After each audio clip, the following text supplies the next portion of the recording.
primary hats that I wear are those of being the director of the Dorchester County Addictions Program, which is an outpatient treatment program for substance use disorder here on the shore, and we operate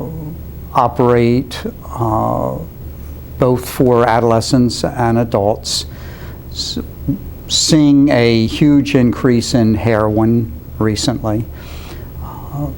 So we have a very busy operation with that. I also oversee the Dry Dock Recovery and Wellness Center, which is known as a recovery community center, relatively new on the scene in Maryland. They sprang up beginning 2011. We were one of the first in the state of Maryland to start such an operation.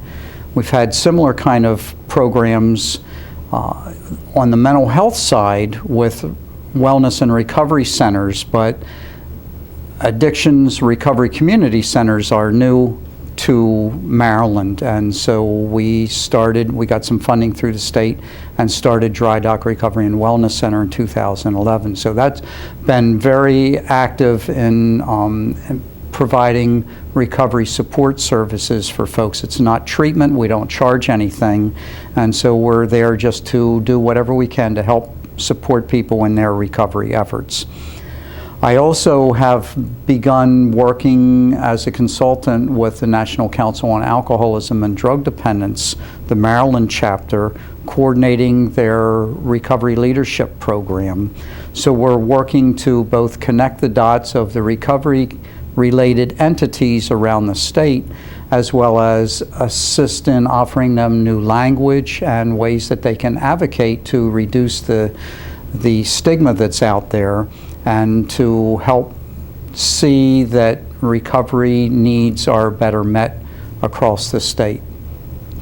Shortly before Dry Dock got off the ground, the Mental Hygiene Administration and the Alcohol and Drug Abuse Administration decided, under the umbrella of the Department of Health and Mental Hygiene, to integrate their services. So there was a merging together of those two systems, the process of which began about 5 years ago. And so as I heard the initial whisperings of that event or process in which these two systems were going to integrate, I was interested, as we started up Dry Dock, to reach out to the mental health peer workforce and invite them to partner with us as we started up our recovery community center, so that we would not just be offering services for folks with substance use disorders or addictions related concern, but also for folks that had mental health issues. And we also know that many of those folks suffer from a combination of the two. So at the same time, on a statewide level, there was this integration process taking place. I also was working with our mental health partners locally, and Chesapeake Voyagers is the group that we partnered with, and they were very receptive to the idea and wanted to develop a presence in Dorchester, having already had a presence in Talbot, and wanted to expand on the Midshore. They welcomed the opportunity to join with us so that we were able to offer recovery support services across the whole behavioral health spectrum. So that's mental health services, co-occurring services, addiction services. As a result of this opioid or heroin epidemic, we've seen a change in the culture politically, locally, regionally, statewide, nationally, and internationally. It's hitting all across the globe. And people are beginning to increasingly take notice. Politicians are taking notice. We see our political candidates from the running for president on down. I was informed that our current president, Barack Obama, is going to be making some statements recently, in the near future, in regard to this heroin epidemic, this opioid epidemic. At the Unite to Face Addiction rally, which occurred 2 weeks ago on the National Mall in Washington, D.C., we had our Surgeon General that was there announcing their special report that they're developing around heroin. So everybody at this point, these are very exciting times. They're critical times. There's a lot of convergence with the pressing problem, and as a result of the tragedies that are occurring in households all across the board these days, not just in the inner city black neighborhoods, but hitting all across America in areas large and small, rural and urban, black and white, rich and poor. There is a growing political will and recognition that we must put our money where our mouth is and address this in a very real fashion, not just give lip service to, yeah, we're going to deal with this heroin problem. There are the reports that I see unfolding of the recognition of addiction as a brain disease, not a moral failing or behavioral issue. That's going to be backed and substantiated, no doubt, with the Surgeon General's report, because we've known for a long time now, those that understand addiction, that it's not about, a moral issue or a sense of willpower. And that is going to help to turn the tide.